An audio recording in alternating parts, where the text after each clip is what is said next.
I love a classic potato salad drenched in mayonnaise, but there are so many more flavor directions you can take it. And after testing a ton of recipes, I landed on these three. They're absolute crowd pleasers every single time. We've got jalapeno poppers flavor, creamy but way lighter than mayonnaise, an antipasto version packed with savory Mediterranean flavors, and a sesame miso potato salad that's bright, fresh, and a little unexpected. This one always surprises people. Three totally different flavor profiles, but all guaranteed to be the thing people ask you at your next barbecue. Before you even start on the recipe, let's address what actually makes a great potato salad. And it almost always comes down to two things: the type of potato you pick and how you cook it. For the potato type, you want waxy varieties. They hold their shape and give you the creamy firm bite instead of falling apart. Yukon Golds are everyone's top pick, but baby golden potatoes, fingerlings, and red potatoes also work great. What you want to avoid are russets and Idaho potatoes. They're amazing for mashing, but terrible for potato salad. They turn into mush on you every time. Now for cooking, and this is where most people go wrong, I see a lot of high heat and impatience. Don't boil your potatoes hard the whole way through. You want to bring them to a full boil, then drop the heat and let them simmer low and slow. This would help keep your potatoes intact. And one more thing, if you're cutting your potatoes before boiling like I'm doing here, add chicken bouillon and a generous amount of salt to the water. It seasons them from the inside out. But if you're boiling them whole with the skin on, you can skip this step, it won't absorb anyway. Once they're done, I like to spread them out on the baking sheet and let them fully cool down before mixing. Jalapeno poppers potato salad is the closest cousin to your classic mayonnaise version, but so much lighter. We're starting with sharp cheddar and whipped cream cheese as our base. Whipped specifically because it's airy and light. I like to use extra sharp cheddar. Regular works, but the flavor can get lost in the dressing and all the seasoning, so go bold. Some mayo for extra creaminess. This is what bridges it to that classic potato salad without going full mayo. Jalapeno juice is the secret weapon. It loosens the cream cheese into a proper creamy dressing and adds savory pickled kick. Don't skip on garlic and onion powder. They're what makes it taste like an actual jalapeno popper. This dressing takes a little elbow grease to bring together. Really mix it well until it's fully combined. If it feels too thick, a splash more jalapeno juice will loosen it right up. We're adding smoked paprika as the finishing touch on the dressing, and honestly, this is one ingredient that makes it perfect for barbecue. You can swap it for whatever you have on hand. Old Bay, Cajun seasoning, or a barbecue rub all work really well with these flavors. Just check the salt level on whatever you're using first, because some blends run heavy on salt and it can tip the whole thing over. I've definitely made that mistake before. Now to put our salad together, I'm adding turkey bacon and green onions, also adding fresh and pickled jalapenos together for layers of heat and flavor. If you want to bulk it up a little, red onions or corn would fit really naturally into this flavor profile. If you're worried about heat, go lighter on fresh jalapenos and use them just for garnish.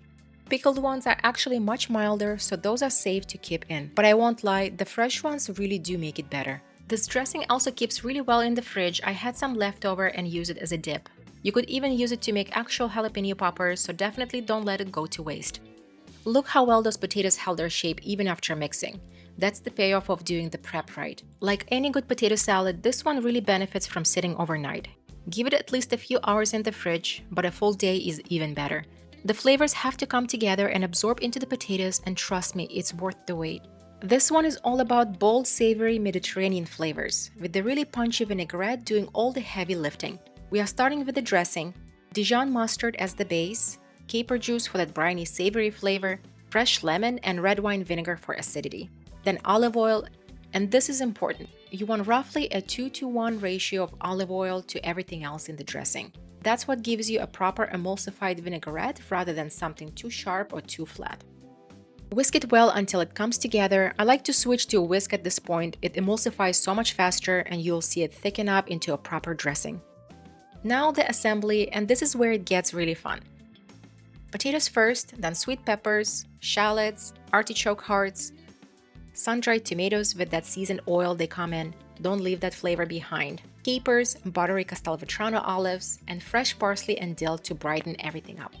And if you really want to go full antipasto, add some baby mozzarella balls and a few slices of salami. It turns this into almost a full meal, and honestly, it's incredible. I know this looks like a lot of ingredients, but that's the beauty of an antipasto. Every little thing adds to that layered savory flavor. And honestly, customize it to what you love. There is always someone who doesn't like olives. Add the dressing and mix it all together.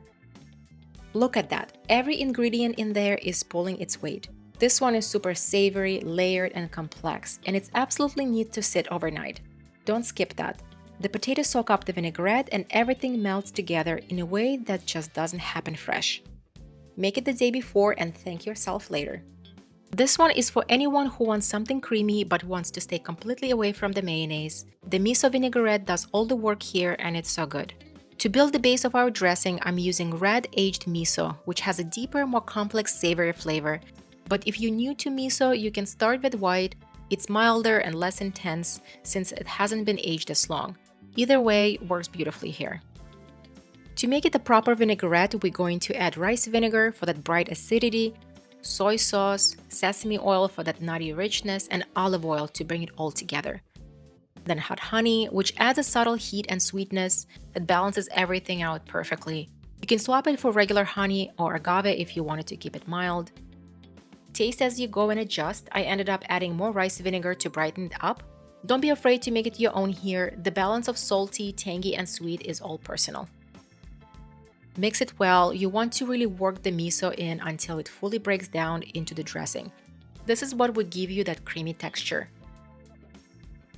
Let's build our salad. Potatoes go in first, then sliced radishes for peppery crunch, sweet snap peas for freshness, scallions, and sesame seeds on top.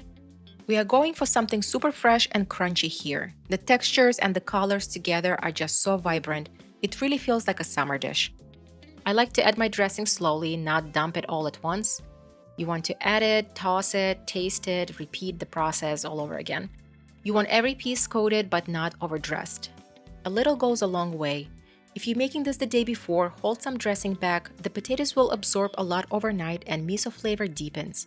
You can always add more the next day before serving, but you can't take it away once it's in. And look at that. It's fresh, vibrant, completely unexpected for a potato salad. This one always surprises people. All of these 3 potato salads are so good, and honestly, why pick one? Make all 3. That's the beauty of it, you don't have to settle. Different flavors for different moods, and together they cover every corner of your barbecue spread. I want to hear from you. What's your favorite potato salad recipe? Drop it in the comments and I would love to try it. I actually almost included a 4th recipe in this video, a tzatziki potato salad that I'm obsessed with. Couldn't quite fit in, but it might just mean there is a part 2 coming. And speaking of part 2, should I do a full roundup of all the best mayonnaise potato salads out there? And if you enjoyed this video, a comment or a follow goes a long way. It's what allows me to keep making recipes like these.